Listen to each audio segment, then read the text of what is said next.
शिंदेंची शिवसेना लोकसभेच्या जास्त जागांसाठी आग्रही आहे असं समजतंय आणि लोकसभेच्या विद्यमान जागा जातील अशी तडजोड अजिबात होणार नाही अशी भूमिका शिंदेंच्या शिवसेनेच्या आमदारांनी घेतली आहे। लोकसभेच्या किमान 21 ते 22 जागा आम्हाला मिळायलाच पाहिजेत असं संजय गायकवाड यांनी म्हटलेलं आहे।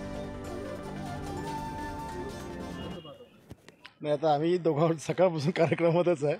नेमकी काय कोणी मागणी केली ते काही आम्हाला मान्य नाही आहे, पण शिवसेनेचे जेवढे आमचे खासदार आहेत त्यापेक्षा अधिकच्या जागा ज्या शिवसेनेने आधी लढलेल्या आहे त्या जागा मागाव्या असा हट्ट आणि आग्रह आमचा त्या ठिकाणी असणार आहे। किंवा शिवसेनेच्या वाट्याला 21-22 जागा तरी यायला पाहिजे ही भूमिका पहिल्यापासून पक्षाची आहे आणि शेवटपर्यंत राहील असं मला वाटते। काही तडजोड होणार शक्यता आता राजकारणात तर तडजोडी कराव्याच लागत असतात, पण एवढ्याही तडजोडी होणार नाही की जेणेकरून आमचे विद्यमान जागा या जातील अशी एवढ्या काही तडजोडी आमचे पक्षाचे लोक करणार नाही।